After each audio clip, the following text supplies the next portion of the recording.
Assembly సమావేశాల్లో భాగంగా జగిత్యాల జిల్లా కోరుట్ల నియోజకవర్గంలోని పలు సమస్యలను కోరుట్ల ఎమ్మెల్యే డాక్టర్ కల్వకుంట్ల సంజయ్ అసెంబ్లీలో ప్రస్తావించారు. ఆశా వర్కర్ల జీతాల పెంపు, కరోనా సమయంలో వారు ప్రజలకి అందించిన సేవల అసెంబ్లీ సమావేశాలు వివరించారు. మేట్పల్లి పట్టణంలో ఉన్న ప్రభుత్వ హాస్పిటల్ భవన నిర్మాణం అసంతృప్తిగా ఉన్నందువల్ల వాటికి అవసరమయ్యే నిధులు చేకూర్చాలని సభాముఖంగా కోరారు. కోరుట్ల పట్టణంలోని ప్రభుత్వ ఆసుపత్రి భవనం ప్రారంభించి చాలా కాలం గడుస్తున్న వైద్యుల కొరత ఉన్నందువల్ల వెంటనే రిక్రూట్మెంట్లు ప్రారంభించాలని కోరారు. Sir, ఆశా వర్కర్ల గురించి I'm concluding, sir. I'm actually just giving some suggestions and I'm concluding, sir. ASHA వర్కర్ల గురించి అధ్యక్ష నిజంగా అందరం కూడా ఇక్కడ కూర్చున్న వాళ్ళందరూ మానవిక గురించి కొంత ఆలోచించాలి అధ్యక్ష.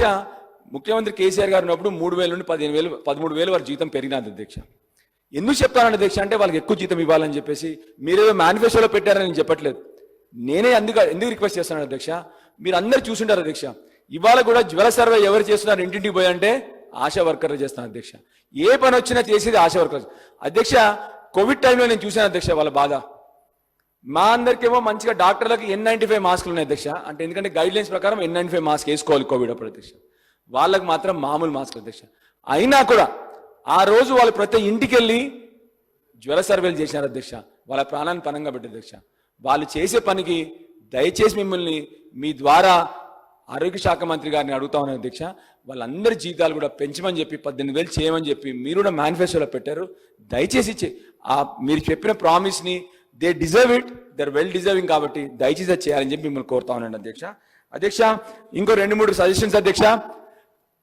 మెయిన్లీ మై రిక్వెస్ట్ అన్న, నా సొంత హాస్పిటల్స్ కోరుట్ల మెట్పల్లి గురించి అన్న మీకు తర్వాత కొంచెం పంపిస్తాను అధ్యక్ష. మాది 30 పడకల ఆసుపత్రి మెట్పల్లిలో. కోరుట్లలో గత హరీష్ గారి ఆధ్వర్యంలో కేసీఆర్ గారి ప్రభుత్వంలో 100 పడకల ఆసుపత్రి ఓపెన్ చేయడం జరిగింది అధ్యక్ష.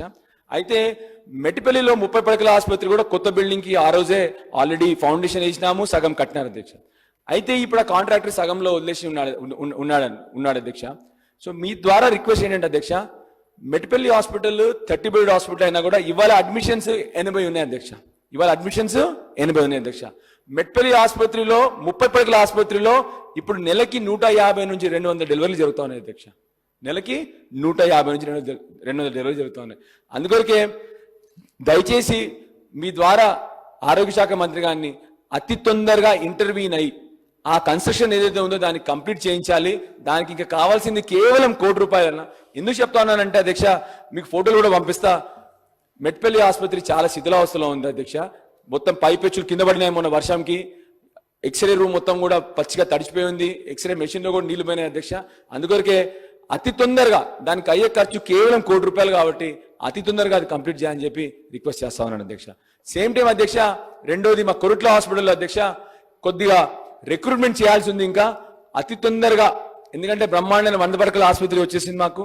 దాన్ని అతి తొందరగా రిక్రూట్మెంట్స్ ఫినిష్ చేసి మాకు అప్పచెప్పాలని చెప్పి రిక్వెస్ట్ చేస్తాను అధ్యక్ష. ఫైనల్లీ అధ్యక్ష,